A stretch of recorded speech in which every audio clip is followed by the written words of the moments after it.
That was amazing, Thank you. even from the back. Oh, thank you. I forgot to bring my reading glasses, so it was like swimming in front of my eyes. Sorry about that. I first want to say you sort of stole my line, but the line was your line. Okay. So it's okay. There's a line in your memoir, Journey from the Land of No, you be sure to get, where you describe before the revolution takes hold, there's going to be a protest in the form of everybody at 9 o'clock going up to their roofs and chanting Allah Akbar as a protest to the Shah. And you write, every man, every woman, every child was burning, everyone was a victim, everyone was an arsonist. Yes.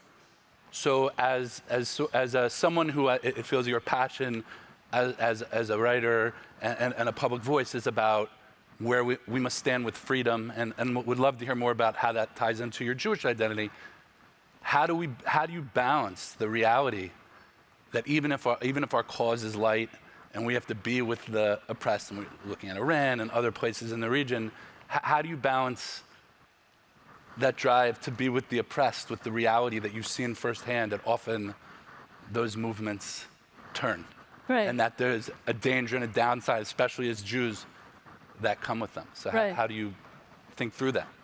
So, I mean, history has to move forward. I gave a talk, actually, about this movement in Iran 2 weeks ago at the Yale Law School. And they sat there as I said, this is a revolution, and I was trying to get them all excited. And of course, they're all lawyers, so they sat there looking straight-faced, right. like, what is this? And then afterwards, a couple of the professors who have been my friends for a long time took me out to lunch to tell me, don't get so excited. These things always turn poorly. And my response was, if that is the lesson we take away from history, let's stop reading history. Because, if we read about Arab Spring or watch Arab Spring or look at the 1979 revolution in Iran and decide these things always turn badly, and that makes us stop rooting or trying to bring about whatever we can to help these movements, then we shouldn't read history.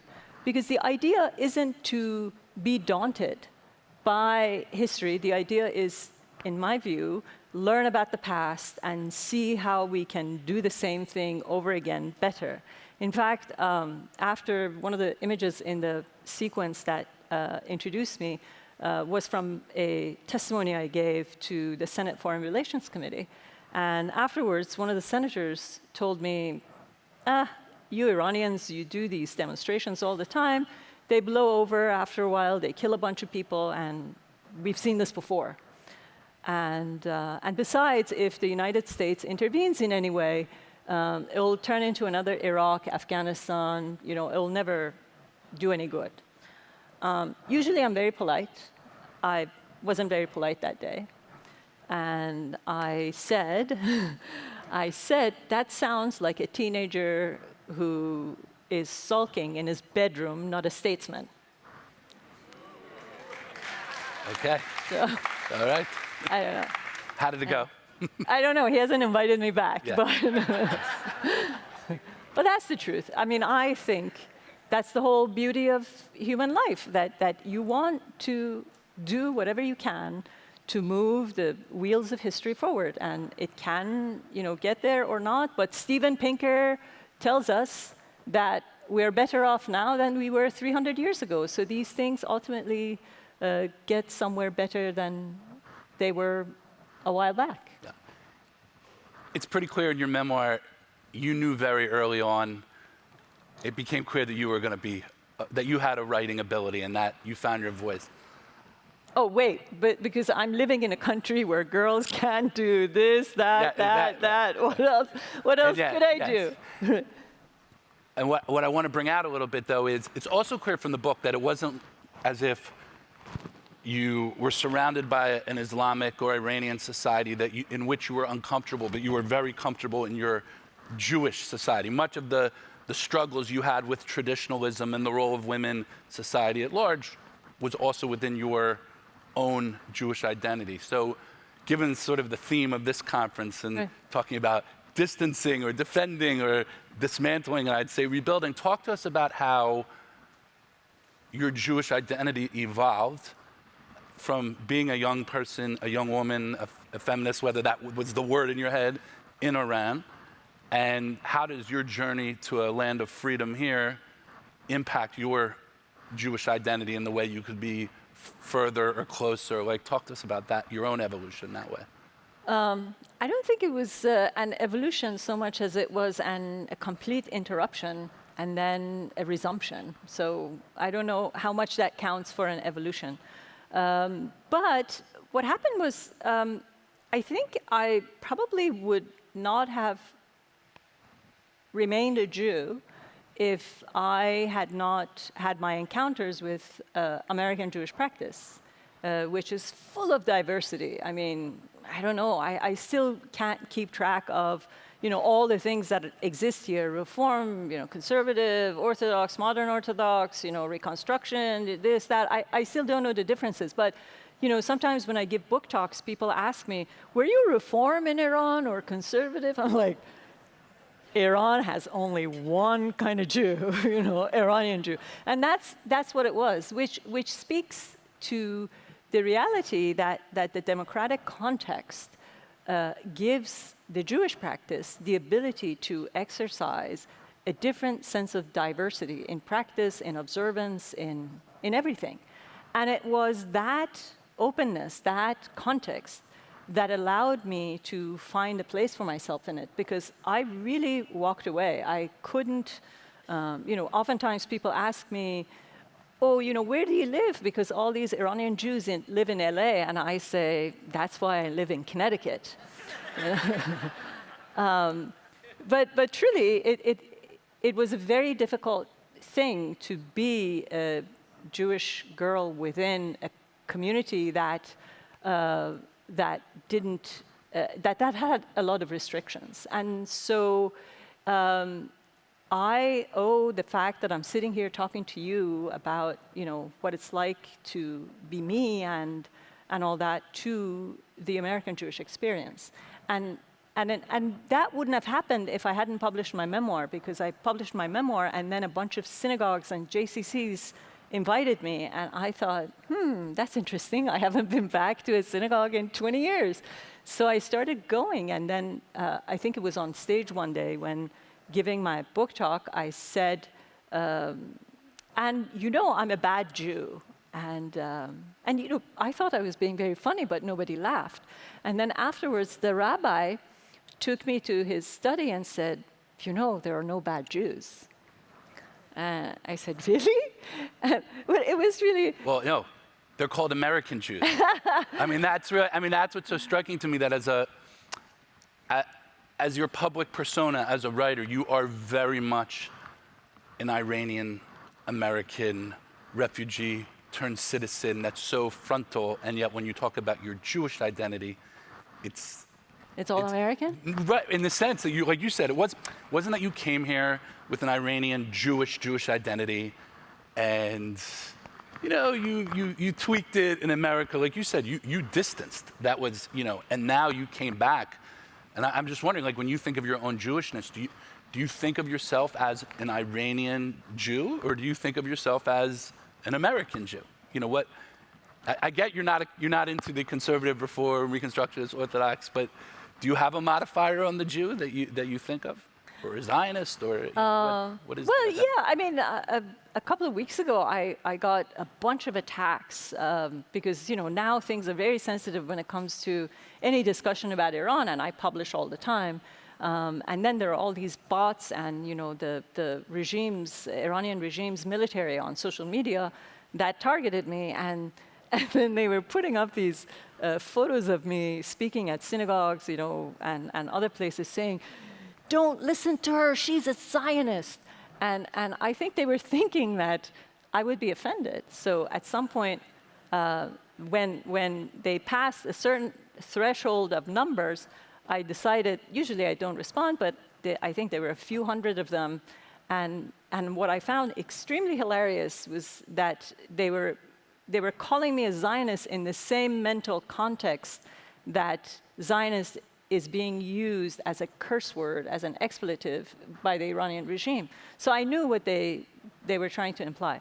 So then I wrote a tweet saying, just to make the record clear, of course I'm a Zionist. You think I'm going to say no? And then, I said, reason one, why I'm a Zionist. And I told the story of the arson of my aunt's store, and I said, where else could they have gone? Have you ever wondered of a Jewish community that was 120,000 in Iran in 1978 and is only less than 10,000 now? Do you ever ask what happened to the other 110? So yes, I'm a Zionist. And then I answered a bunch of other things. So, in that way, of course I do consider myself a Zionist, but it's not just that. It's also that the more things get heated up, it becomes a much more interesting intellectual subject matter for me as a writer, because what am I going to write about? Jewishness, you mean? Or Zionism, Jewishness, because I'm not going to write about golf, Right. I don't know about... Apparently, some people think it's really interesting. Really fun. I don't know. I believe it. I'm not going to write about, horses. Right. Sorry, I'm sure it's fun. So this is my material, and so the harder it gets, the more interesting it becomes for me to think about it intellectually. Yeah, and I took into Zionism, but before we go back to that, the Jewish part outside of Zionism, how do you see yourself as reclaiming but remixing your Iranian Jewish tradition, or do you feel like no, you've discovered something just completely different in America, and you're tapping into a tradition that, not that Iran isn't part of it, but that it's not, the Iranian Jewish tradition that I'm plugging into? I have to say that unfortunately for me, the Iranian Jewish experience was severely interrupted for me at the age of 12, because the revolution came and, synagogues continued, Jewish schools, sort of went on. There are still Jewish schools, but the shape and everything about them changed. So my education in Iranian Jewish life was not enough, but I do want to learn more of it. I think all in all, what I have recognized, whether we call it American or not, the American aspect of the Jewish experience is something that when I was reading Shakespeare, I thought of, Shakespeare says, some of us are born great, some of us rise to greatness, and then some of us have greatness thrust upon them. And I was, there was a text I was reading, I think it was,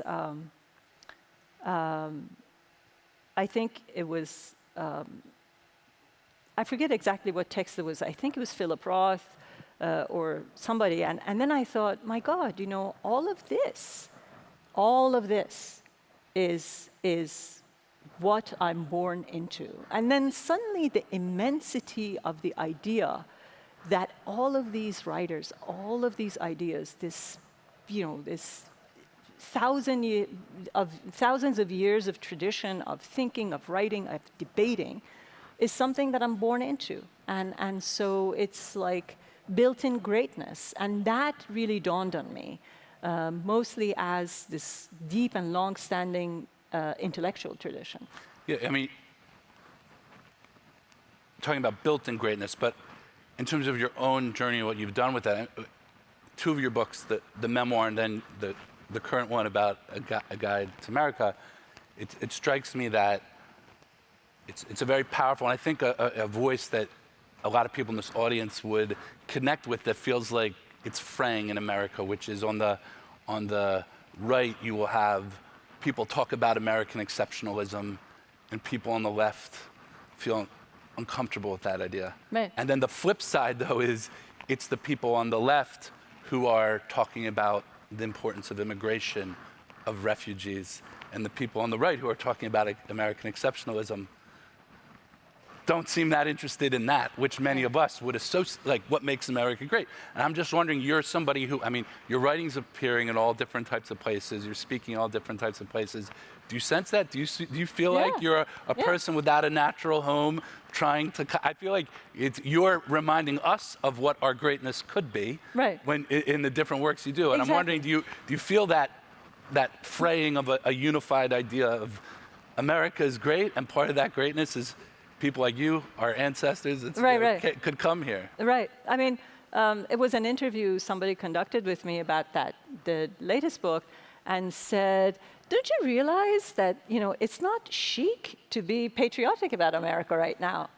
And I said, it's not chic for you guys. It's very chic for me, who fled authoritarianism and comes to this place where the signs of democracy are everywhere and none of you can see it. One of the greatest examples I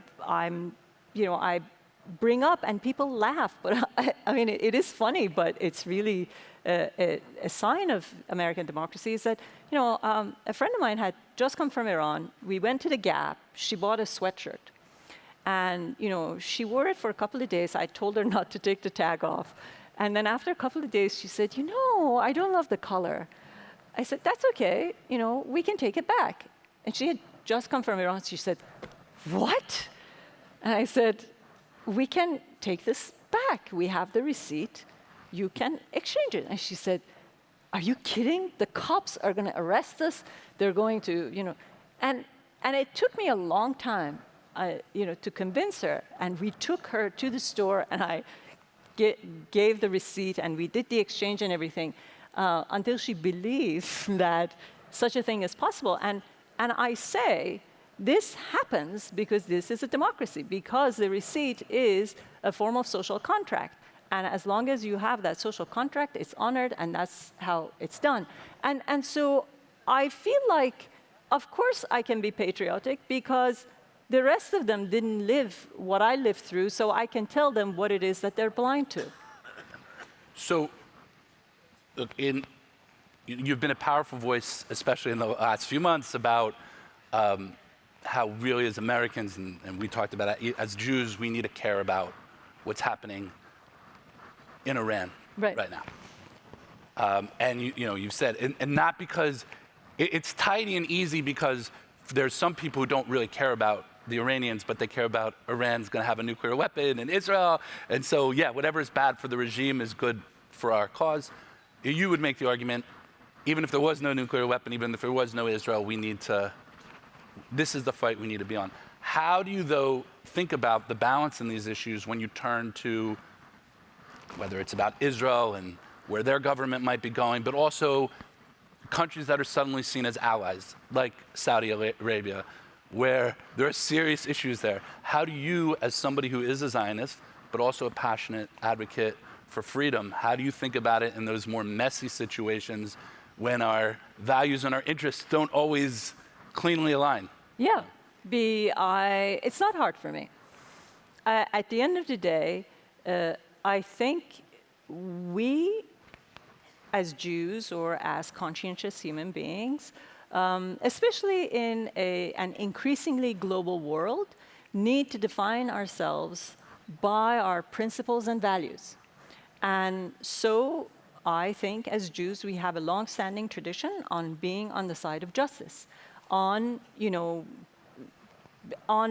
helping all the revolutionary movements succeed, because that's who we are, because Egypt, because Zecher Litziat Mitzrayim, because this is what we are told to do every day and have been told to do for 3,000 years. So that's who we are.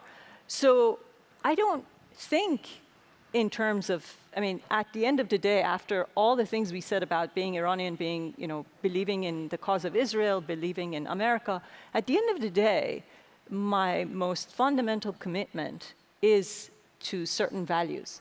And so regardless of how, geopolitical lines shift at one particular moment, I am still on the side of the values that I have been and will continue to be. And whether they waffle for a while, I simply have to work to bring them back to my side. And that's why in my talk I keep saying that if it's critical and it's difficult, we just have to keep engaging with it, because walking away from it will create a vacuum that evil will fill.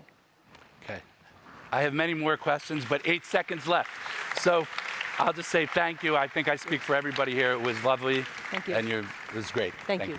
Thank you so much.